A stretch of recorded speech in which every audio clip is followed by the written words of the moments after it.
Houston, we are go for launch in T-minus 30 seconds. Every day I become a better operator. Whatever it is, and it happens. Why? Because I don't take time off. We are green on all engines, sir. I only knew one way, and I knew the right way. Initiating launch countdown. 10, 9, 8, 7, 6, 5, 4, 3, 2, 1. Boost ignition. The Service Rocket Podcast has good liftoff. Welcome to the Service Rocket Podcast, hosted by Victor, the Rocket Man Rancour. Please enjoy the ride. Welcome to the Service Rocket Podcast, episode number 7. I'm your host, Victor Rancour, and today we got a really exciting guest. This is someone that's, I consider one of the GOATs to ever do what they've done. He's taken an entire industry and created something completely different that stands out above the rest. He's someone that I've done a lot of work with. He's branded multiple of my locations and my companies. And Dan Antonelli, I'm just excited to have you back on the podcast, man. Always good to see you, brother. Can't wait for Vegas, man. It's coming.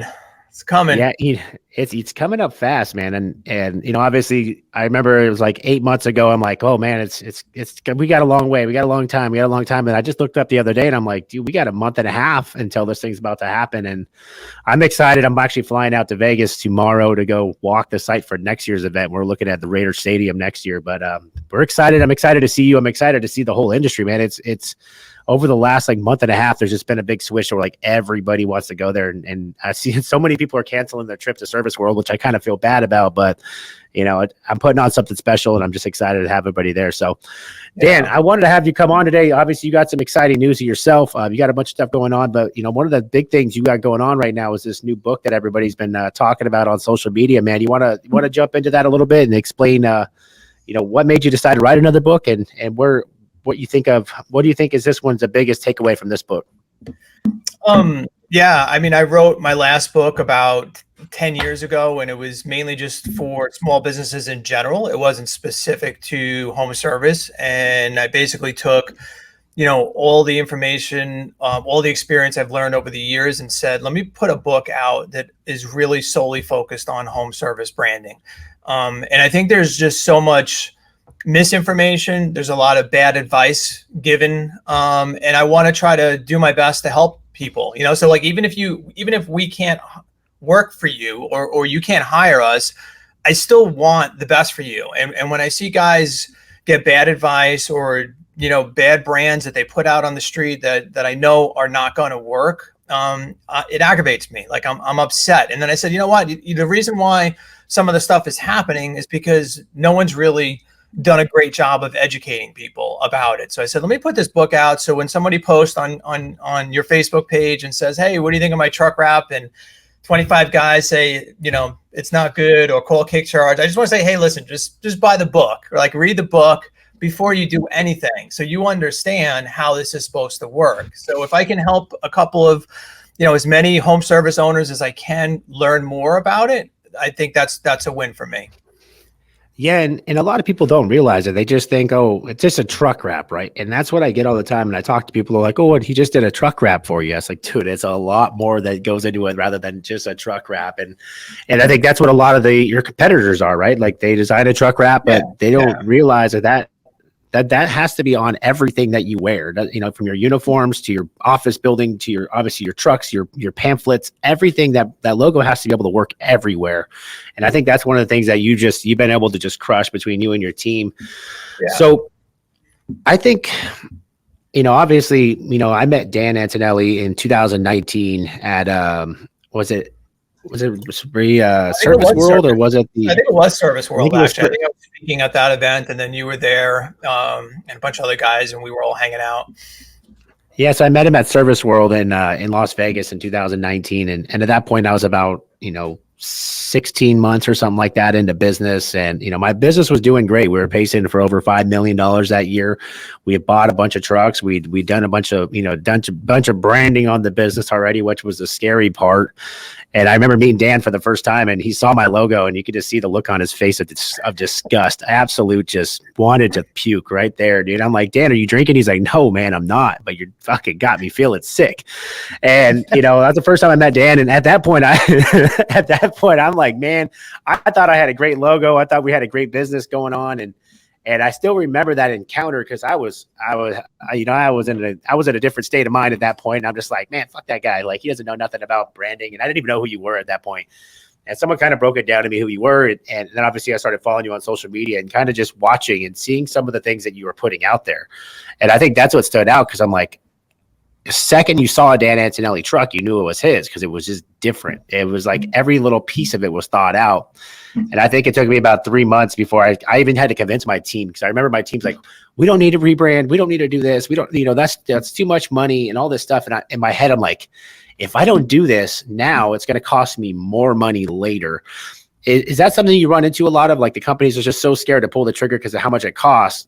You want to kind of elaborate on that a little bit? Yeah, I mean, 100%. I mean, you certainly have guys that say either I'm too big to rebrand, or it's going to be too much money, and it's never going to be less expensive to rebrand than it is today. It's not going to be cheaper next year when you've got more trucks, more uniforms, more shit with your logo on it. And the other part of it is, it's not just the cost of rebranding, it's the cost of missed opportunities. It's the cost of how much you can increase your average tickets. It's the cost of recruitment. So all those things play a role. So when guys are like, oh my God, it's so expensive to get just a logo, you know that they don't understand it, because if they think it's just a logo, then go to Fiverr, go to 99 Designs and get just a logo. But if you really want a brand, that's a completely different thing. And I think if you really see, and you've experienced it, what it does in terms of the sales process, recruitment, and, just the ability to have people expect to pay more for your service. They see that there's a value. And most guys just don't look as good as the service they provide. I mean, all your training teaches these guys how to kill it after they get inside a house. We're trying to control what the consumer believes about before you actually get there. And that's what the book talks a lot about too, is just consumer psychology about branding and how that all plays together. Well, obviously, when we went through the rebrand, and me and you went through it pretty quickly, but the second I saw it, man, like when I first saw the absolute logos and the trucks, and I'm just like, the first thing that came to my head, even if it wasn't my company, it was from an outsider point of view, it looked like $100 million. Like, that looked like a company that's been around for a long time, that's established, that's going to provide high level service, that's going to stand behind the stuff. Like, just the feeling the truck gives you. And it's, obviously I get that from everybody. Just like, they're like, wait, you're a mom and pop shop? And I'm like, yeah, I'm technically a mom and pop shop. They don't realize that everybody thinks I'm a big corporation, or even when they talk about the radio as they're like, oh yeah, is that a franchise? And I'm like, no, it's not a franchise, brother. And that's the feeling that you get from them. And a lot of people think like, oh, it's just the trucks, it's just this. The amount of attention that the trucks attract, not just your consumers, right? So a lot of people are thinking like, customers, how many customers am I going to get?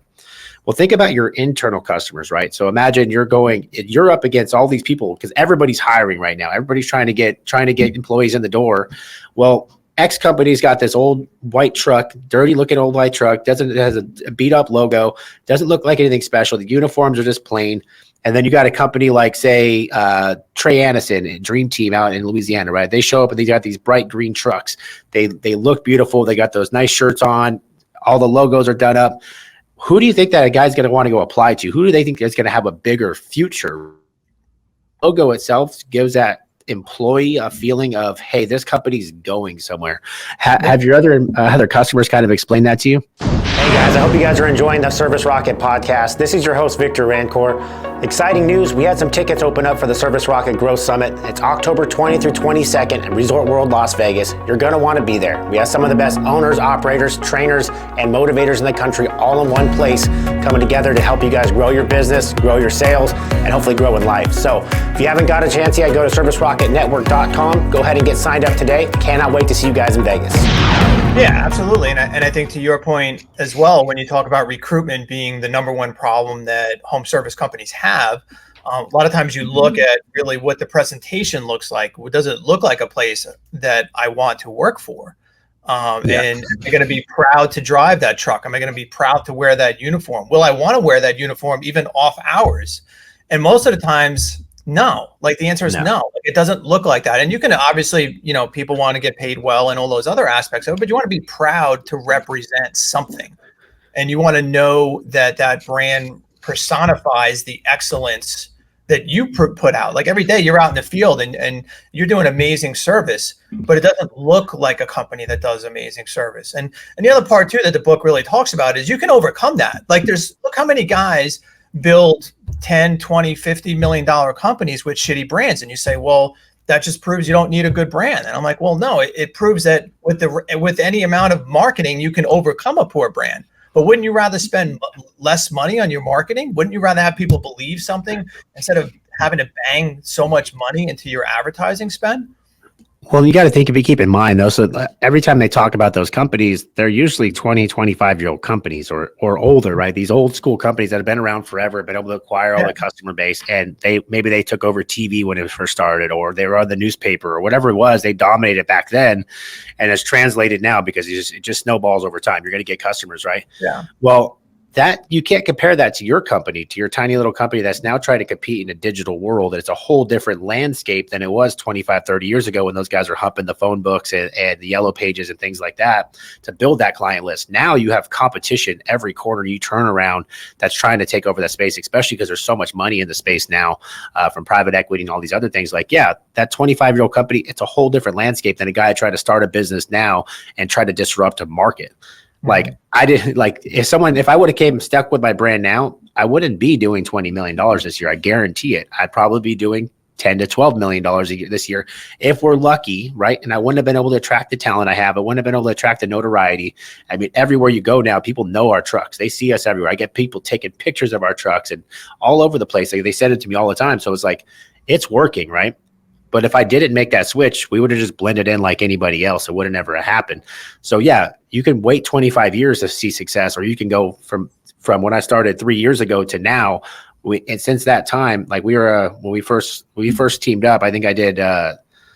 We just got done with like 5 million that year, right? Mm-hmm. And we rolled and did 2020, we ended up doing like $14 million. So we almost tripled in that same amount of time. And the next year, more than that, and then more than that. So I don't know if it would have happened without it. I doubt it. But if you're trying to take over a market quickly, you're trying to get market share, you got to stand out above everybody else. And that's kind of what Dan does. Do you want to kind of talk about the science behind it, right? Because you're not just making a logo, like making the colors blend, and how you guys go about picking colors that are, brand specific, because that's one thing that stands out too, because the colors you guys use, multiple color shades, usually 3, 4, 6. I've seen like 6 or 7 colors in some of them. Talk about how you guys go about picking that. Yeah. I want to just touch upon something you said just before, though, about private equity in the industry as well, though, and what that means for the smaller guy that doesn't have the financial backing, right? So the idea with that is I see so many companies that get purchased or are owned by private equity. And to me, the book is almost written for the person that is trying to compete against that space, because private equity, those guys, they have a steady source of return, right? So they're not really very aggressive. They're not looking to do something disruptive. They don't want to rock the boat. So they're very, very comfortable in what they're doing. And so because they're comfortable, again, how do I do something that is going to really be unique, be disruptive, to compete against that sort of complacency that exists in the private equity world? So just want to touch upon that just for a second. But as far as it relates to colors, for us, colors are all about what's happening in your marketplace and what equity you have in the existing brand. So for you, you had your whole building was already painted blue. You've been using red, white, and blue. But if you had come to a startup and said, Dan, I'm starting up a new company, it's going to be called Absolute Airflow, I probably don't brand you red, white, and blue. It's not a color I like to use in brands because it's very difficult to own. It's not only associated with heating and air and also dozens of other heating and air conditioning companies, it's also associated with Americana.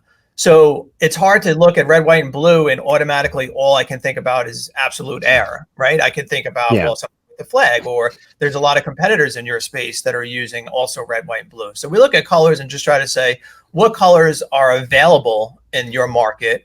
And how can I build a color scheme that is uniquely identifiable to you only? So as soon as I see these colors, whether it's orange and purple, like for G, right? So no one in this market had orange and purple, but as soon as you see it, that's the only brand using those colors. Of course, you're going to remember it. So using colors is a really important part of it. And again, a lot of people pick very safe colors when they start up, because it seems like, oh, that's what everybody else is doing, so I'm going to do something similar. And we want to do the exact opposite. Like, I don't want to do what everyone else is doing. I want to do something that's unique and disruptive, of course. Yeah, and in the other thing, circling back to the private equity, right? So me and Bill are partnered, and I think we've now acquired or partnered with 7 of your brands. And the reason why we're specifically looking to partner with those guys because they have a lot of the stuff in place already, right? Now it's just like they got the brand locked in, now we just got to bring in processes, some capital, stuff like that. And it's plug and play. We can grow that business. Yeah. Now, if we find another company where it's like, they got a shitty brand. Okay. There's more money we got to spend on that. There's this, but there's all these things you have to get them to change their mindset and their thinking to start pushing them in that direction. But these guys are already forward thinking. Anybody that's already went rebranded or gone through the process, they're already thinking about growth. It's just a different concept because these guys aren't rebranding to stay small. They're rebranding to get big.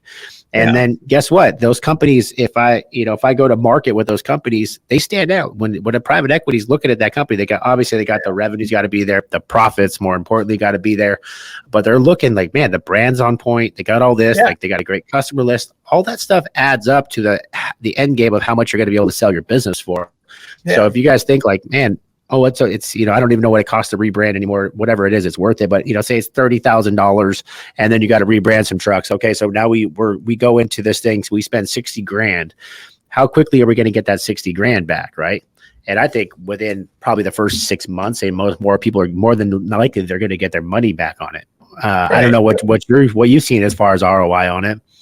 Yeah, but also it's a long-term play, so even the initial investment for the branding, and then you take the trucks that you're going to invest in. Well, those trucks have a 5-year life expectancy. So, divide that over 5 years and like how much are we really spending on the rebrand? But you could look at the numbers for Jason Bueller, which are insane as far as ROI. I mean, he basically derived $1 million in revenue from 18 wrapped trucks alone, right? So, you divide that out and it's like, it's almost less than $20,000 a year he was spending to get $1 million in revenue. And he went from 2.5 to, I think he's doing 11 or 12 in 36 or 48 months, but while spending less than 4% of revenue. So that's the other part where you guys are, you got to spend 10%. You got to spend 10%. Well, bullshit. Well, the shittier the brand, then you got to spend 10%. Okay. Oh, I know. And I know certain markets are different. I mean, your market's tough. I mean, I get it. Not all markets are as easy, but you don't need to spend as much if you have a better brand is the bottom line. Well, the other thing you run into, like in California, I got a billboard, right? My one billboard's $7,500, and like that's a cheap billboard on an interstate here in California. Okay, right. Well now I have over 50 trucks on the road. Those are driving billboards, and I think that was one of the things that I learned from Leland Smith. So Leland, you won't ever see a Service Champions billboard. Okay. And he doesn't have a great brand, but whatever it is, but he knows that the amount of trucks he has on the road are far more important than all the billboards. Like these are driving billboards are everywhere constantly all day long. Yeah. And that always stuck with me because I'm like, why I have the billboard when I can go buy, how much of the truck costs me per month. Okay. Right. I got an $800 truck payment. I wrap the thing. That's less than it costs for a billboard a month. And I'm already making, and I'm going to be making my money back. Now I have a truck to drive. I got billboards all over the place. So that's another thing you don't look at is like, if I park my trucks anywhere, dude, people are taking pictures with them. They see it. I get pictures. I was telling you before we got on here, everywhere. Like I get probably, 10 pictures a month from people like, hey, I see your trucks, or that people are taking videos and posting it on their social media and stuff like that. There's more free advertising. If they saw my little shitty truck driving down the road before, they wouldn't have seen the logo. You can see this thing. Like I have a buddy of mine. He's a competitor, and I think he was going to go rebrand with you. He pulled out of it. His shop's right on the freeway, dude. And every day he gets to see, he's like, I can see your freaking trucks coming from a mile away. I can see the logos on the truck. I know it's your truck every single time. And that's the power of branding, right? Yeah. And in terms of cost per impression, truck wraps are the least expensive cost per impression of any medium, bar none. Like it's not even close. Like you just said $7,500 for one billboard, right? You could spend $7,500 and wrap 2 trucks and you'll have almost as many impressions and it'll last you 5 years, so it's kind of like a no-brainer. But the problem is most of the truck wraps, like you said, are just not done very well. And the reason why they're not done very well is because you don't have a good brand to start with. So people are like, oh, we get a lot of people who said, hey, can you design a cool truck wrap? We love your truck wraps. And then I'm like, well, maybe, like, let's see your logo. And then they send me something that is never going to work on a truck. and I'd say, hey, I can't work with this, and I don't want to take money from something that I know isn't going to work. So either rebrand or, go to a sign company. I'm sure they'll be, happy to take your money, but that's not the way I roll. Like, I'm not going to take money on something that I know isn't going to work for you. Yeah, and this is the other thing. So, like, obviously, we're having a conversation right now about doing another rebrand for me, a company I just acquired. They've been around for 44 years. They have a very, very good presence in the market. And, me and you have gone back and forth because it's like, hey, do we just roll it into Absolute, or do we roll the original name? And obviously, it's a tough question, because now I'm going to be spending money on marketing two companies. There's different things that go about that.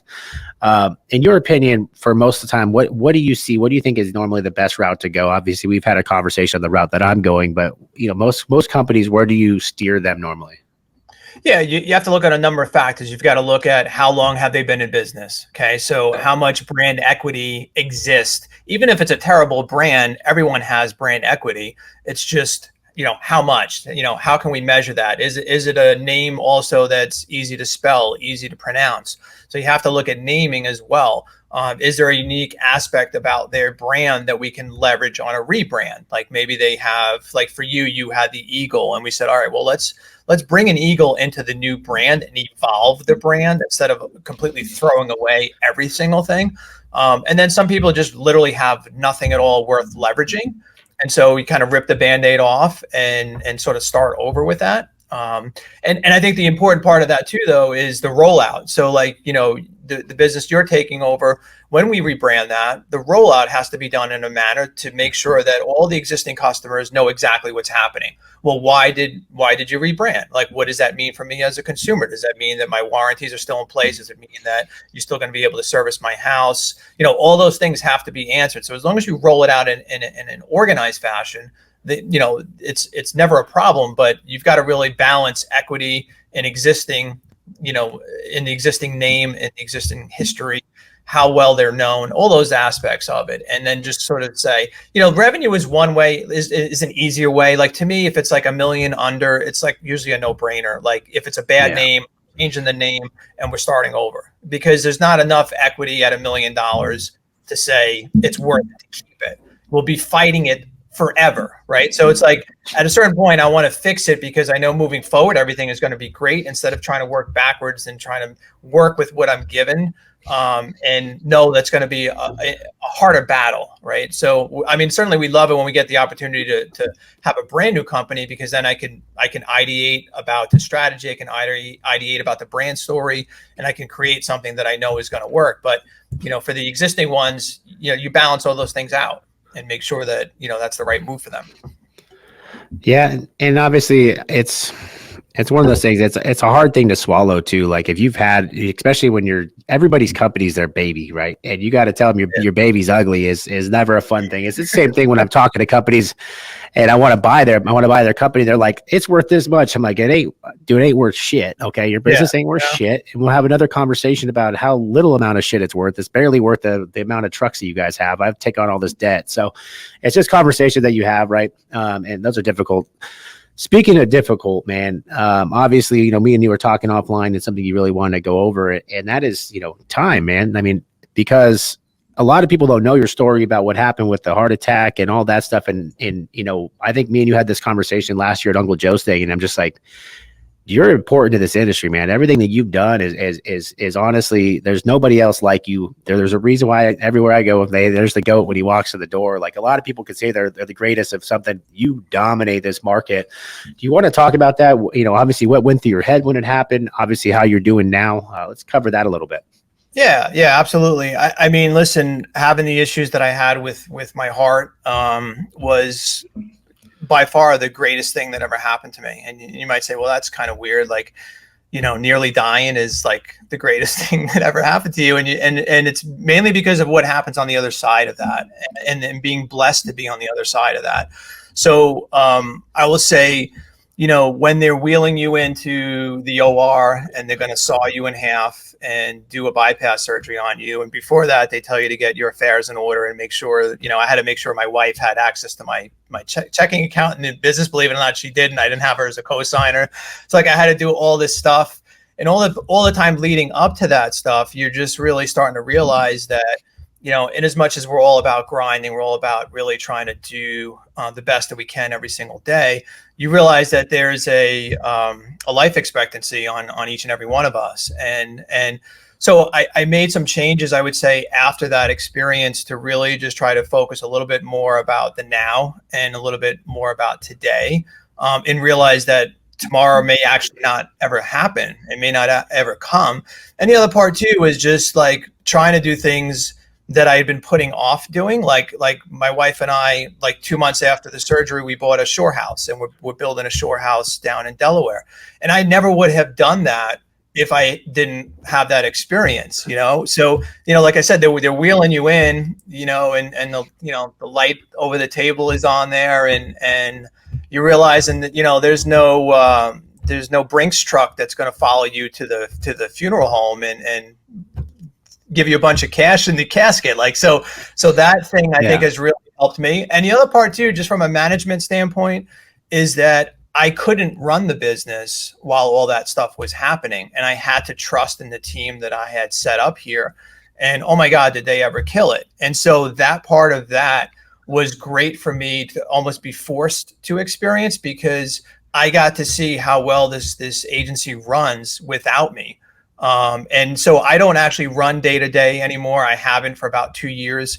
And somebody else does that. And I just stick to doing the fun stuff, which to me, the fun stuff is working on brands and things like that. So it was literally the greatest thing that ever happened to me. I'm so blessed to still be alive. And you look at me and you say, well, I don't look like the poster child for cardiovascular disease. And, a guy that's been racing bicycles for 20 years. And, I ride about 6,000 or 7,000 miles a year, but genetics, you can't stop genetics. So I got lucky because the original doctors said I was fine and I wasn't feeling good. I got a second opinion and they're like, yeah, you got 2 blockages in your widowmaker.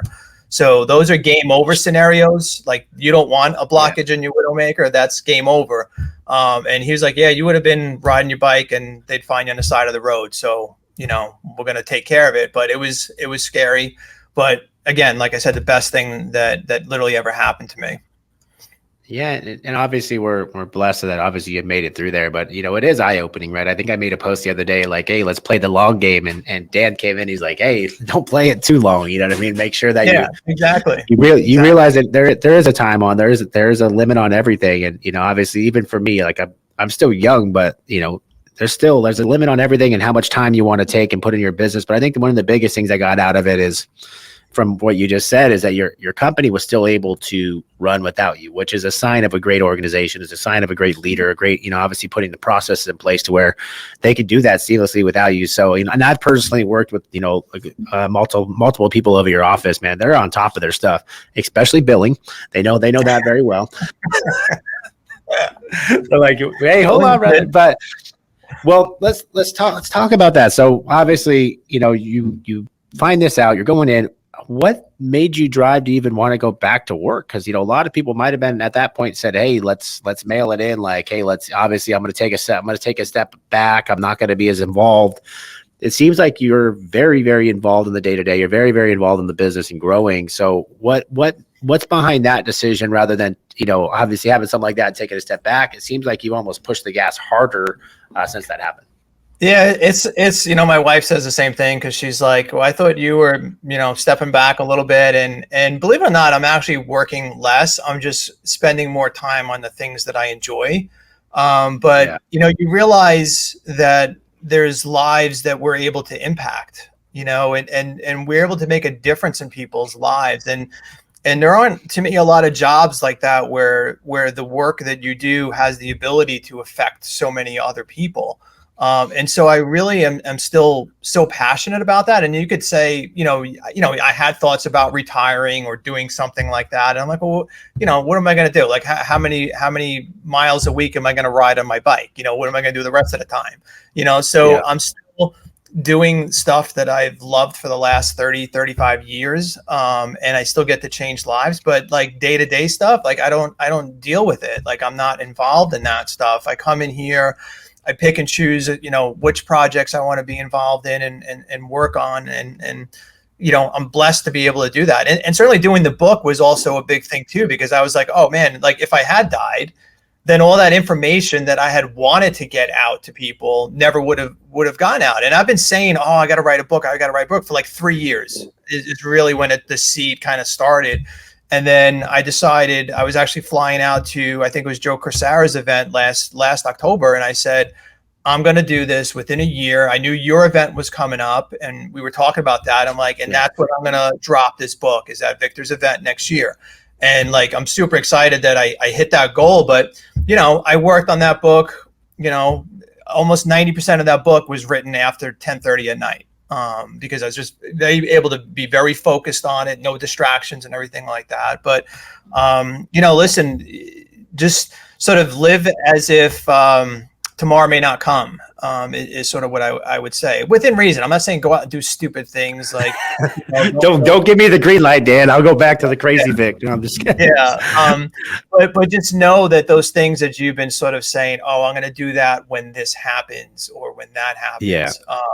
You really, have to recognize that, you just don't know what's around the corner. So like I said, I just feel like very blessed that I went through that experience. And, I tell people all the time, it's the greatest thing that ever happened to me. And they're like, oh, so being in the hospital for a week and being in like agony, it's the greatest thing. I'm like, well, that part wasn't really the greatest part, but the after part certainly was. So I try to remember that every day when I wake up and I'm able to do things. And I'm just like, you know what? I'm really lucky that I'm here today. And that experience, I think, has made me a better person. I think it's made me a better leader. Just super blessed and super appreciative of my team and family. No, 100%, man. And a lot of people don't realize what goes into writing a book too. So you said that you were working so I have ADD like a crazy, it's almost like I'm unmanageable. Like it's actually become a major problem, especially because I keep doing more stuff. So then it becomes more stuff that I'm like all over the place with. But I'm in the process. I'm in the process of doing. I got the outline of my book done, but just like the focus it takes, and then it's like you're putting yourself out there too, because you're writing the story.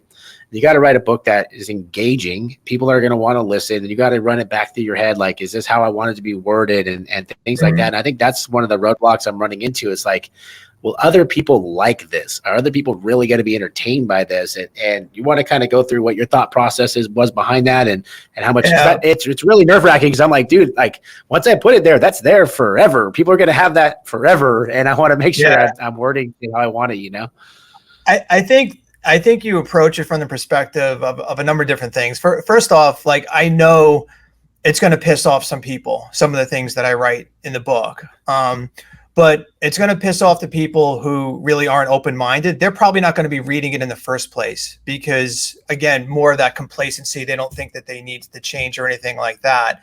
But, my biggest pet peeve is just some of the really, really bad advice that's given. And I call that out. And I want people to be aware of that. And so like that part, I was a little worried, well, am I going to piss some people off with that? And I'm like, you know what? You might piss off a certain cult, but maybe I don't know about the other people. So like, I wanted to get that information out. And then to your point, like as you're writing it, you do the outline and then you get a couple of chapters into it. And then you're like, man, like, does it suck? And then like I start sharing it with people and like, oh my God, this stuff is really good. So you can start getting like pumped up about it. And that helps. But in the back of your mind, like, cause you've been at it for so long, you're like, well, what if this sucks? Yeah. Like, what if this is it's like, even like handing over stuff for someone else to read. It's like, you don't even want to be there. I'm like, just call me tomorrow. Like, tell me when. I don't want to be there when you read it.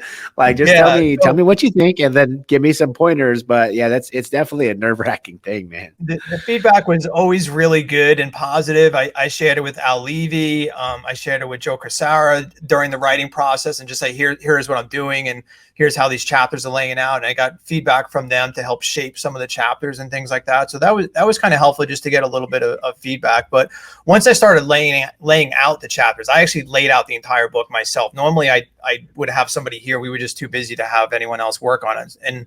And so as you're doing it, like then it just starts becoming more real. And then you start talking to a client who's experiencing the very exact issue that you just wrote a chapter on. And you're like, oh shit, like I want to send you a copy of this book, even though it's not done yet, just so you could read exactly what you're experiencing. Like we had a client today who said, listen, I want to put on my truck service, sales, installations. And I'm like, oh my God, no, you don't want to put that on a truck. And he wanted free estimates. I'm like, no, we're not putting that shit on your truck. And he's like, well, why? And I'm like, here's a screenshot from chapter 12 where we talk exactly about that. So I sent it to him. But, it's kind of cool just to, as you're going through these experiences, and then you include some of those stories in the book to make it really relevant. And I think that's the other part of the book that is great. It's not just me talking about this theory, right? There's dozens of case studies. You're featured in there. Amanda from Grasshopper is featured in there. So many really, Ken Goodrich wrote the intro. And there's just so many really real world explanations about what I'm talking about. So I'm like, that's what I figured was good about the book too. It's not just me spouting off theory about stuff. I asked all these clients to speak about what the brand has done for them. Yeah, and it's been night and day, man. Like I said, I think about, like, I was trying to count in my head. I think I have ownership in at least eight logos or brands that you've done, between Hero, Service Rocket, Absolute, all the other ones that I'm part of. I think we're up to like 8 to 10 of them. Yeah, Dan actually designed the Service Rocket logo. Pretty kick-ass logo. And obviously, yeah, when me and Dan worked together, we worked fast, and we both are like, okay, let's do this. And I give him an idea, and he goes and makes it come to life in a couple of days, which is kind of crazy. I think we took like a whole 5 days or something like that on that one, maybe 5 days. But yes, I mean, it's a night and day difference. And what you've done, Dan, is really, it has changed lives. It has impacted people. And I think that, a lot of people just, they gotta, appreciate it, man. It's like watching Jordan in his prime, man. Like, what you're doing for these people are changing their lives, and it's allowing them to to make more money for their families. It's allowing them to attract better employees. It's allowing them to grow great businesses, and it's allowing them, hopefully, to exit. I know that Trey Anderson just sold Dream Team. What were they in business? Like 5 years, and they exited for a large amount of money. That doesn't happen with his other brand. It doesn't happen. They don't. I mean, his was, it looked like the dirt bike boot, the Alpine boot logo, and just to see that to what he did, and there's a reason why he got paid. If he didn't have that brand and he was trying to push that Aniston, there's no way on planet Earth he was going to get the money that he got. And the same thing with me. Like at some point, like, this business is going to become worth a hell of a lot. It already is worth a hell of a lot of money, but it's going to be one of the most valuable businesses in the entire country at some point. And it would not have happened if I would have stuck away. If I would have been okay being what I was doing, okay to grow a little bit every year, okay to do this. But if you're not, you have to, I think that's the biggest thing, is you have to be okay with being, I don't know, stepping out of your comfort zone or being uncomfortable and just trusting the process and trusting the science behind it. Because I even had a customer, or a client of mine, he sends me, he's like, this is what I'm doing. And I'm like, dude, like, and he was trying to go with you. And I think he ended up firing you because you wouldn't do what he wanted to do. And he showed me like what he wanted to do. I'm like, dude, just don't do that. You're trying to sell to women, right? Like, I don't think a lot of people realize who their client is. Like, your client is women. Absolutely. If women think it's aggressive, women don't think it's a good, like, they're the ones that make the decision most of the time in the house. And I saw what he wanted. I'm like, dude, like, no wonder Dan doesn't want to work with you, because he doesn't want, like, he wants you to succeed. And some of these guys can't get out of their own way. And how have you been able to deal with that? Because I mean, there's just some super old school guys that just don't see the vision. What do you how do you usually get them over the hump, or what's the point where you just say, hey, look, we can't do business together? Yeah, I mean, you do the best you can to educate them about maybe what they're asking and why that's not a good idea. So I try to take my time and explain things. And even when we pitch creative and we say, here's the concepts that we think would work well, we're really trying to explain why those ideas would work for the market that they're in. But sometimes they really have it in their head exactly what they want. And quite honestly, like, if you know exactly what you really want, you probably shouldn't hire me. You should just go and just sit behind someone at a computer and tell them to do exactly what you want. Like, I don't add any value to that equation if you know exactly what you want. But if you're asking me to do something that I know is not in your best interest, you're paying me a lot of money, I'm going to tell you why not to do that. Like, so I'm not like a yes guy that's just going to cash checks and go on my merry way. And like, hey, I don't care that he's doing something that's completely wrong for his business. Like, I care. So I am going to push back, and I'm going to say, this is a really bad idea. Here's why. After 2,000 home service brands, you either think I know what I'm talking about, or you don't like, so, and I think to your point too, like about, even thinking about women as key demographics, a lot of them will say, well, I don't like it, my buddies don't like it, and they get more of that mindset about it has to appeal to them 100%, or specifically forgetting, again, the idea of how consumer bias plays a role in branding. So it's like, how do I make her feel comfortable with who's coming to her home? So you've got that muscle mascot with a pipe wrench who looks like he's going to beat the shit out of you. That doesn't make her feel at home. That doesn't make her feel warm and fuzzy. She's already worried about who's coming to her house. Why do I need to make her feel even more worried about that? I want her to feel like this is a professional company, honest. They have skilled craftsmen, and I can trust them in my home. Like, trust is just such a huge part of that. And if the brand doesn't speak to trust, then you're going to really just have an uphill battle trying to overcome that obstacle. So yeah, certainly, listen, if you ask me to do something that's not in your best interest, I'm going to tell you that. And, you could accept that or not, like that's your call on that. But like, I'm not going to cash a check for something I know isn't going to work for you. No, and that's obviously, that's another reason, like, you got to understand, like, so people are like, Dan's not working with you to enrich himself. He really isn't. Like, he's got clients coming out of his ass, right? How booked out are you guys right now? I think we're booked out 5 months now. 5 months. So it's a good idea to write a book, right? Right? Like, write a book. Good time to write a book. Write a book, and then more people are going to want to buy your stuff, and then it's no big deal. We'll just back it up for a couple of years, and hopefully by Service Rocket 2030, we'll have your truck ready. No, just kidding. Yeah. So we got this book written. Obviously, I got a copy here. Dan, thank you for having that signed for me. That's pretty badass. I got that right on my bookshelf. I still got it. I haven't got through much of it yet because obviously, I got a million things going on. I am excited to dig into it. So if someone's looking to get this book, I know that all the VIP guests at Service Rocket Growth Summit are going to get a copy of this.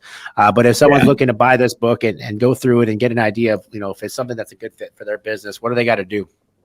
So it's going to drop on Amazon. The pre-orders this Thursday, so September 1st. It's going to be available on Amazon for Kindle for 99 cents, just for like a couple of days or a day or two, and then it's going to go up to the $9.99, and then the printed copies will follow. And then we're going to have a few hundred printed copies as well at Service Rocket, because we're going to have a booth there. So I'll be signing books there and selling some books that people want at the event also.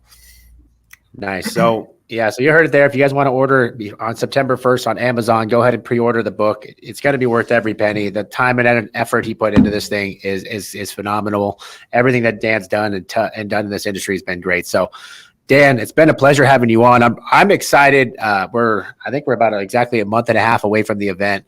Obviously everybody that's going to be out there, I'm excited to see all of you guys. And if you haven't got your tickets yet, make sure to go to servicerocketnetwork.com and get your tickets. We just had about 60 open up over the last couple of days. Dan, anything else you want to add to anybody out there?